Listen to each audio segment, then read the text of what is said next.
Yes, hello everyone. Today we have again Eckhart talking about the challenges of life. It's actually a kind of continuation from the talk we had yesterday. And because it is really the most important thing we can all learn from life, I was really happy to have found this additional talk from him, showing even more about this topic. And really, I love how he digs into that and how he interprets life and the way of consciousness awakening that we can make if we want to. Yeah, it's always a decision to want that. Yeah, so enjoy listening, and I will also add a few comments on the end, especially at the end. Eckhart is finalizing his talk with a certain paradigm. I mean, even Eckhart has paradigms about things, and to me he has a special paradigm that I am not agreeing with. So, not agreeing, I have learned something else in the past 3 years about how everything works and is, and so be excited to hear my opinion, or not opinion, it's like my learning from understanding the last part of Eckhart's talk about, I will give you a little hint about getting old, becoming old, and losing certain abilities, functions, or whatever. So, so hear you later. Or hear me later, let's say. I was just about to think, how should I say that now? Yeah, hear me later.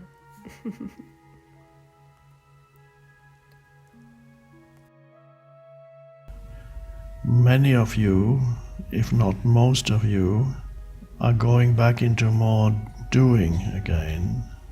So your challenge will be not to lose the rootedness in that deeper dimension while you are engaged in whatever you do.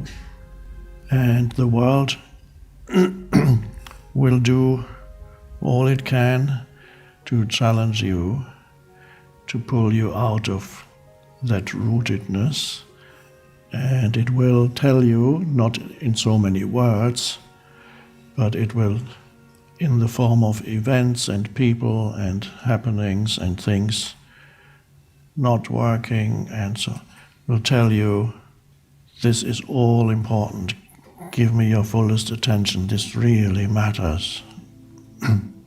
It may matter, but as I put it, all those things matter relatively. They may be relatively important, whether or not you miss your plane, whether or not you find that great job, or you lose that great job, or whatever happens.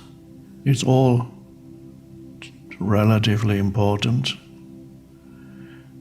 but only one thing is of absolute importance, and that is your connectedness with being, so that that dimension is with you as you in your daily life. That's the challenge. A few things will be helpful in this. One is letting go of the unconscious assumption that there should be no problems and difficulties, and if they are, that they are undesirable obstacles that really shouldn't be there in the form of events or people or situations. But if you look back on your life, and I look back on my life, it's always been challenging. There are brief moments when it's not challenging, and that's great. But you know very well that life won't leave you alone. It'll challenge you one way or another. If you look at the world situation, it's the same. There's all kinds of challenges in the news. First there were the communists, there was a Cold War, and then there are suddenly other huge challenges arising, and it goes on and on. So, in the words of the first sentence in the book called The Road Less Traveled, which I never read because the first few sentences were so good I didn't need to read the rest of it.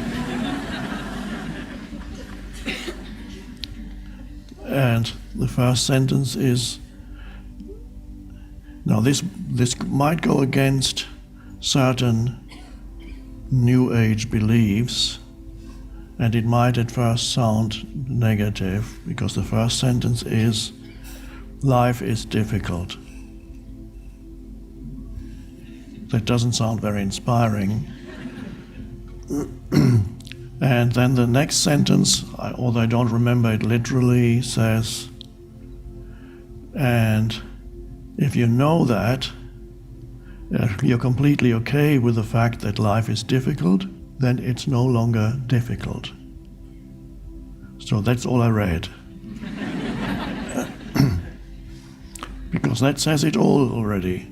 How does that work? How is life, when you know that life is difficult, it's no longer difficult? You try to work that out. Well, here's the explanation. It's really only difficult if you think that it shouldn't be difficult. Because then you're in continuous resistance to things and people and events. But once you accept it's an essential part of life of being difficult, then whenever the next difficulty arises, you say, oh, there's life again, being difficult. In other words, what does that do? It creates an acceptance of what is. If you carry around the assumption in your head, it shouldn't be difficult, there should be no difficult people and obstacles and problems, and things should not get cancelled, and plans should not be interrupted, and nobody should fall ill, and then people shouldn't die, certainly. That's a travesty. These things should not be, they're all dreadful. There's an underlying assumption things should go smoothly. And so, of course, sometimes they do go smoothly.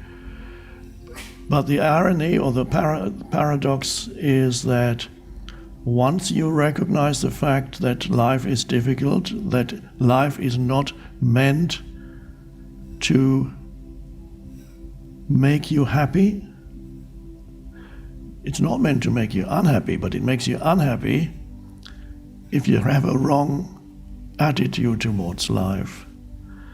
Happiness comes with accepting the fact that challenges are an essential part of the evolutionary process for all life forms. So, challenges for you, even if you don't call them challenges, challenge is a nice term because already something positive is already implied within it. If you call it problems or bad stuff happening, then it doesn't sound so good. Challenges are here to awaken you. And even if you're awakening, life continues to give you challenges, and then the awakening accelerates and deepens. And at whatever stage you're at, you won't be free as long as you're here of challenges. So if you recognize that, you no longer need to be in a hostile, confrontational relationship with life,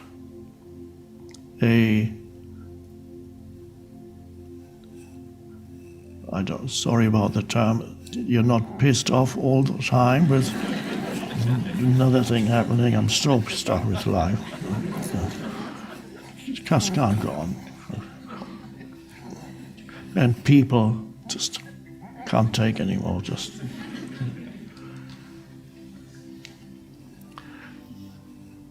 then there's a kind of accepting, not necessarily welcoming, but sometimes welcoming every situation that arises.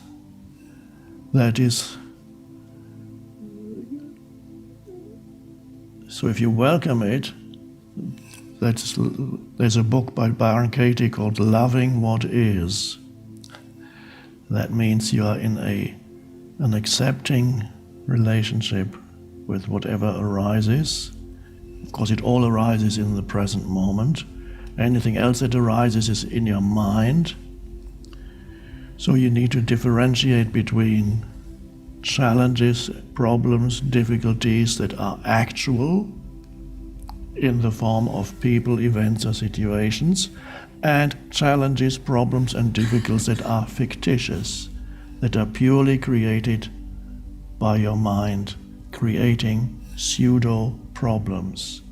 For example, when you worry in the middle of the night, huge problems.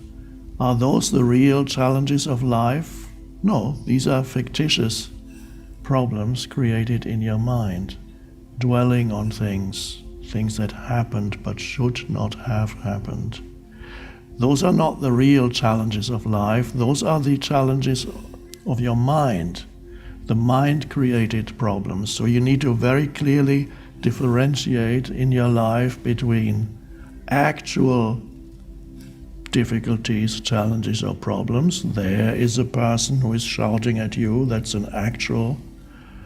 Or there is the thing, you just missed your flight and you can't get on the next one or the next one. Or financial challenges, relationship challenges, family situations, work situations, actual things that happen that need to deal with.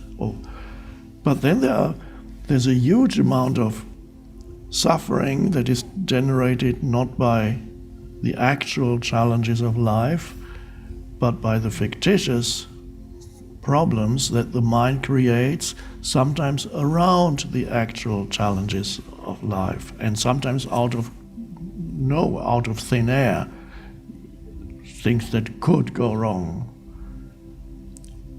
So, on the one hand, you have your mind creating a lot of useless suffering through unconscious thinking, and then you have the actual situations in your life. So you don't have to endure your mind. When it says life is difficult, that shouldn't really include your mind, because that's something you can do something about immediately. You don't have to live with a dysfunctional mind. Millions still do. That is something that can be transcended, and this is, of course, what we are doing here, what you are doing as part of the awakening, is a huge amount of the life is difficult. A huge percentage of that difficulty is created by the mind. That we can deal with, that can change, that does not have to be. When you do that, then the next part is actual situations will still occur. Once you know that, then you can come to a more surrendered approach to life and actually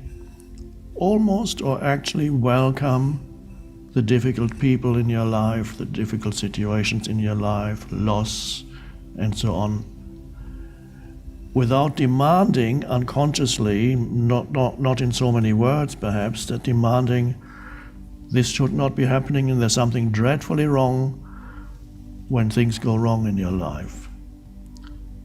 And that makes life really difficult. This is what the man means at the beginning of the book, the author, when he says, life is difficult, but when you know that life is difficult and you fully come to terms with the fact that life is difficult, it's not difficult anymore, because the greatest difficulty is the mental resistance to things that arise and the underlying assumption that they should not. So once you have then a surrendered relationship with the present moment, because everything arises in the present moment, then it's not really that difficult anymore, and you can, even in the midst of turmoil, still be connected with the realm of being within yourself. So there's always a core of stillness, if only in the background. And no matter what happens, that core of stillness is there, if we want to call it stillness.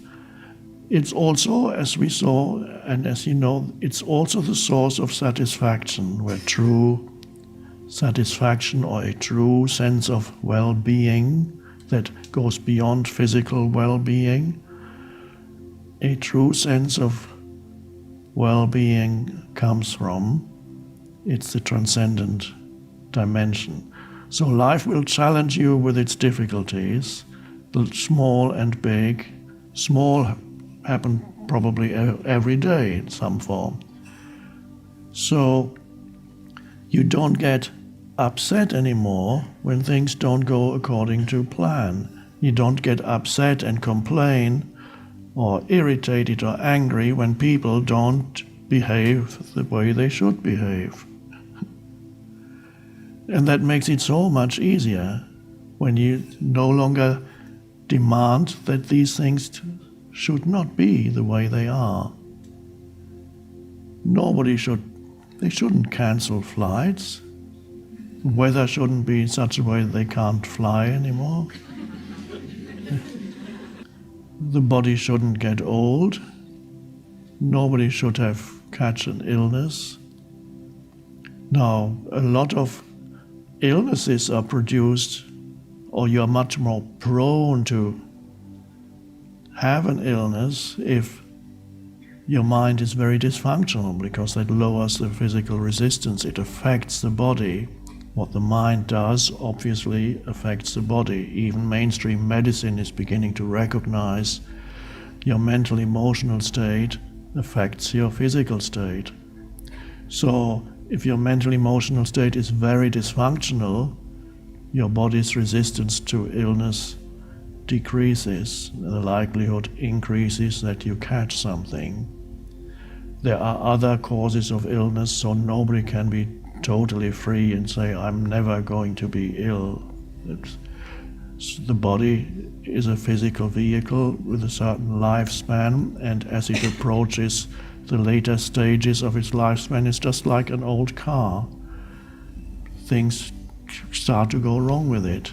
It's another form, and the older your car gets, the more things need to be replaced, and the time comes when it's just not working anymore.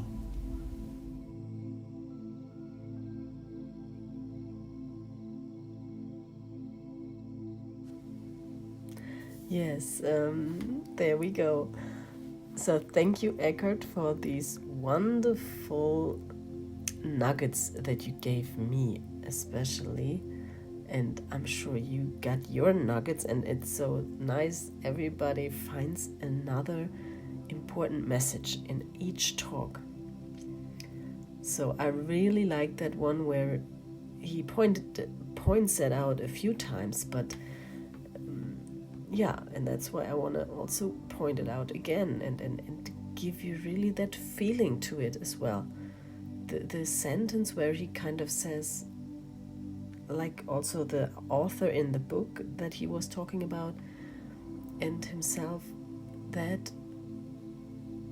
if you can just accept that life is made of challenges, then you could even not just accept it and relax to it, but also even say, oh, there we are again. Hello, life. Now I know that you are here because you bring me the next challenge. And even, do you get that feeling that you start to becoming a little humorous about it? And a little, oh, okay. And trust me, guys and ladies, I have, like last year, I had a tough year regarding my financial situations. That was really the toughest situation I ever had to face. Because there was stolen, yes, and it was stolen from people that, yeah, they do bad business. They do bad things. They really steal money from people. And I got stolen a number of money in a whole year, spread over a whole year. But even one part was in a month. The numbers were like 3, 4, 5 digits, the size of the amount, 5 digits. Not just 2, 3, 4, no, 5. And yes, to me, I mean, I do earn good, I have a good salary, but that really kind of brought me into a very, for my feeling, for my experience, yeah, it's all relative, and that's why I'm saying that I'm always aware that it's all relative. That I had to take loans to pay back now. For a few years I will pay back now a loan, not only one, a few loans, to having to pay that back, because I did not have this money, and I gave it away trusting people, which I should not have done, and can you imagine how you can react to something like that? And if it happens not only once, twice, 3 times, 4 times, like spread all over a year. Yeah, you hear me laughing because I know, and I do understand that already, because I had like a year ago, before all this started, I often had that feeling that I really want to have to come to a very bad financial situation. It was always popping up, that thought in my head, so that I really learn how it is to really be tight on money, like having a tight money situation, which I never had before. I was really good with taking care of savings and all this. Have a good job, saved money, and I was really doing well. But I somehow, through all this, and this is what Eckhart is also telling, when you decide to grow in your life, you try to, you decide to awaken more and more to what is life and to your essence. The challenges, even, they can, I'm not saying they have to, but that is my experience so far. The challenges become even higher, became in my life, but it was because I was getting excited about experiencing more. I wanted to experience more. It started inside of me that huge desire of experiencing how things are, and through that I just explained the financial issue here, but I had also other issues with partnership and relationship. I also there I found out, okay, this is what I've lived so far and how I lived so far. Okay, how or what else is possible, and so on. I got really curious to experience more, because, and it's really like you get curious in trying out. How does this all work? How does manifesting work? How does the laws of attraction, the laws of life, how do they work, and how is it really true? And you try that out in every field of your life. I started to become this little girl again that was curious about the world and about what is possible to experience in this world.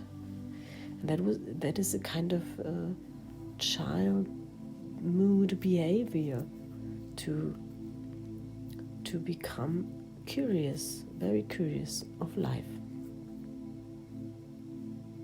And I think it's not a way of awakening, it is a way of deciding to experience this life more and more. And awakening, you do awaken in between, more and more often. You have the feeling of awakenness. And especially in very challenging moments that you bring yourself into, you get that connection to awakening again. And that's why you produce these challenging situations. And everybody, that is a wonderful thing, wants something else to experience this awakening.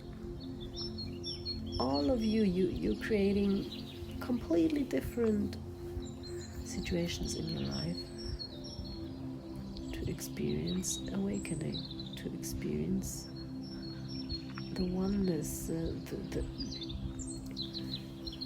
the light, joyful moment, sweet point, Dr. Joe calls it, of the present moment. The just being without any action is the most and only joyful moment you can experience. And that's what all these challenges are made for. By yourself, by the way. They are not made from someone else. They are made by yourself to make yourself come into connection to this wonderful, sweet point of present moment. Joy. Wonderful, isn't it? And if you understand that, and if you're really honest in very strong situations, strong feelings, where you came really to the border, to the limit of something, of your belief, or of the intensity of feelings, there you find that feeling. It's like almost a letting go of everything, of every, how does Eckhart say, of every narrative, of every narrative you tell yourself. Then in that moment you can really release and let it go, and just be in the moment and enjoy this moment.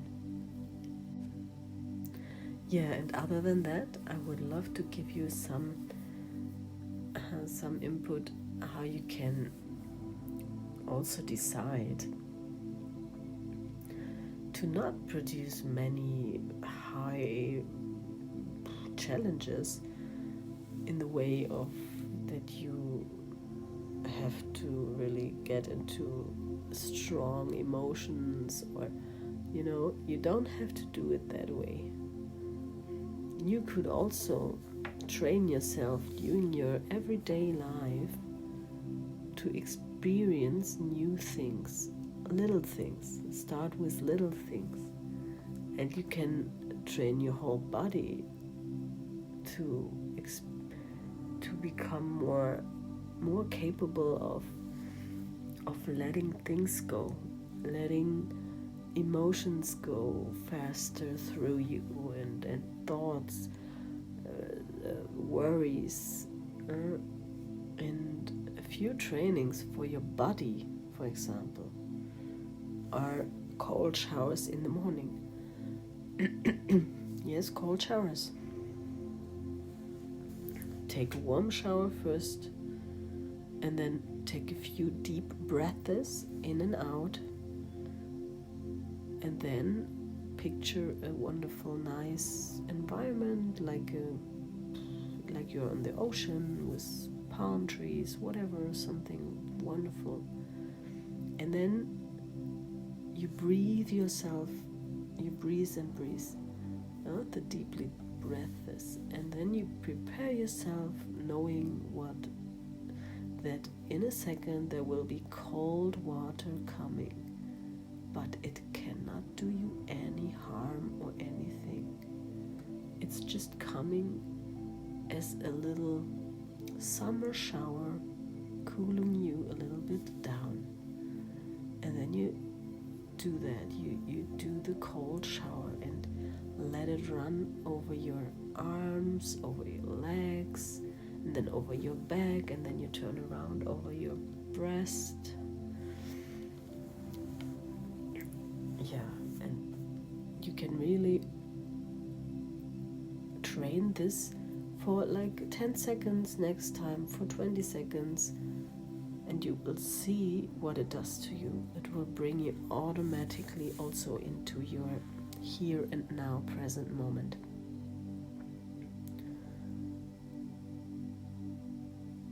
And it is kind of a reborn feeling afterwards, because it gets you so awakened. You waken up from that. You get woken up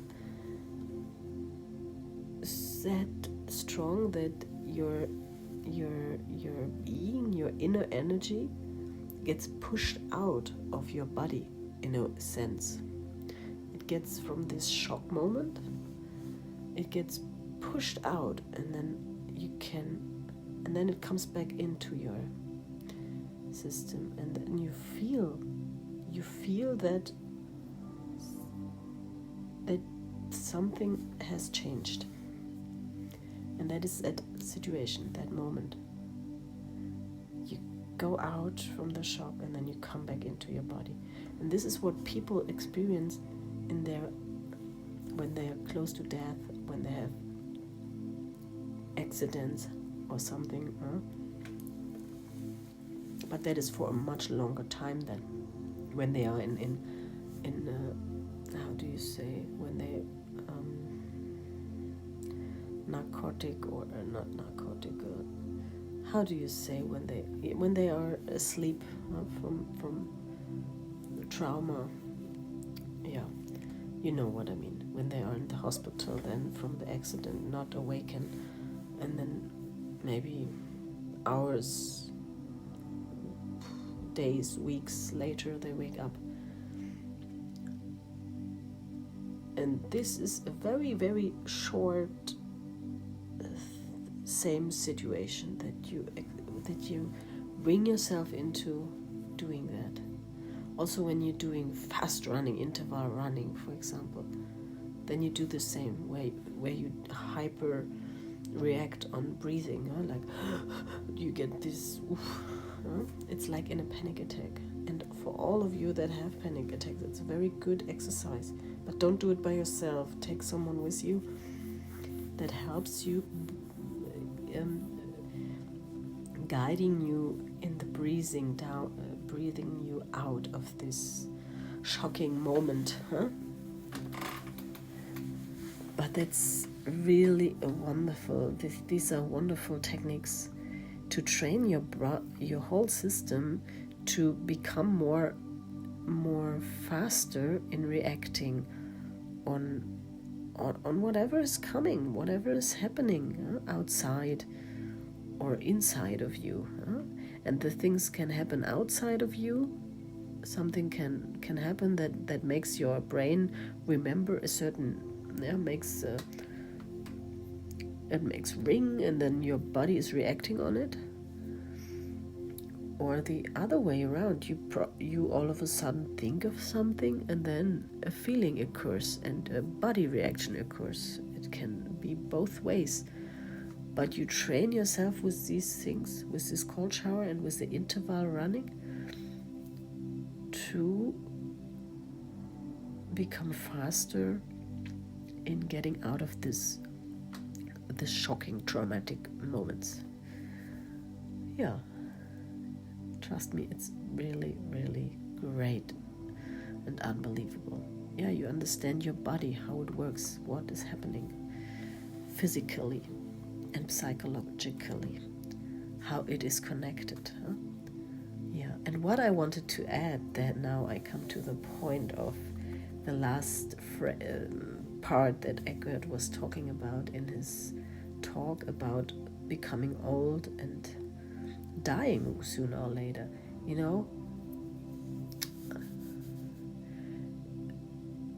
To die, meaning to lose or to let go the form that you are right now, is a decision also inside of you, because because what happens is, to me, becoming older just means that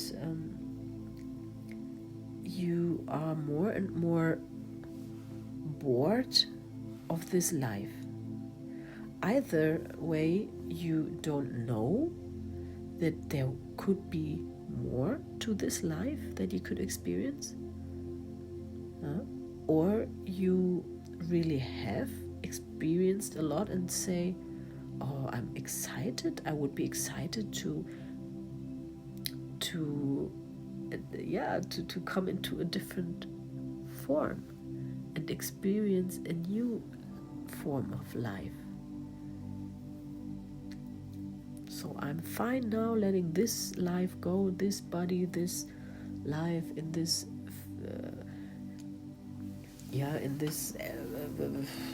environment, whatever. And I would love to come alive as whatever.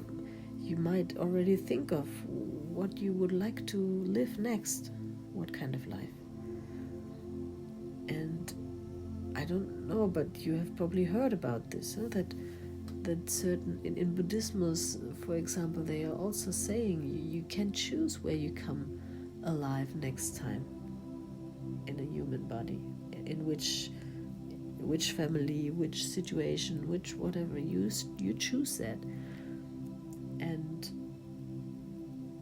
yeah, that's how I think, and how it makes also a lot of sense to me, because it is said that we are all one huge consciousness. We are not a single thing.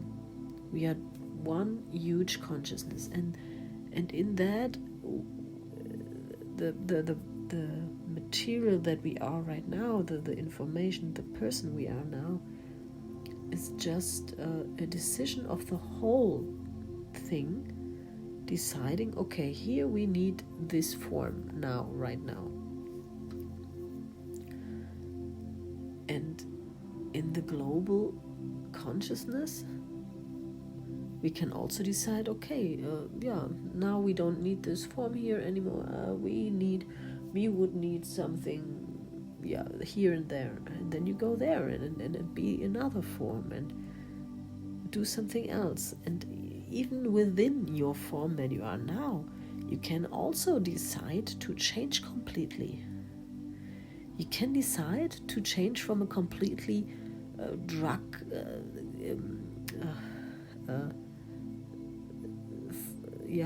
person, as a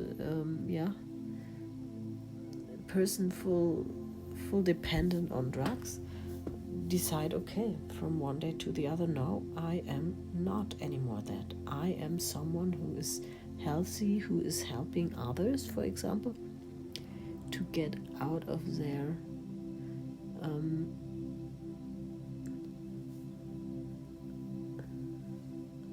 to get out of this such situations, for example. I'm sorry that I don't know the words, and it's quite late. I don't remember all the words that I would know if it wouldn't be so late as well. So please forgive me these. But I think you know what I'm talking about, and that's all that is important for us. We are not in school here to check out what and who knows what and give marks on. He or she knows exactly the words, and so, and it gives you a good challenge to verify how far you are in your consciousness. So I wish you a wonderful day today, and hope you could take a lot of information out of Eckhart's talk, out of my talk. And I want you to again remember who you really are. That lottery win of your life. And don't forget, P.S., I have the gift for you for a free coaching session for 1 to maximum 2 hours. Don't forget that, or let it pass you. It's a wonderful gift, and it can make so much in your life. You cannot imagine how much it already brought to people's life when I just had one session with them. It's so wonderful what it does. I've learned a few techniques, and then my own experiences. It's wonderful. So I'm looking forward to have a wonderful coaching session with you. Maybe it's you soon contacting me. You can find me on Instagram and Facebook, and then you will find me, no problem. Others found me as well, so you will be able to do that too. All right. Bye-bye.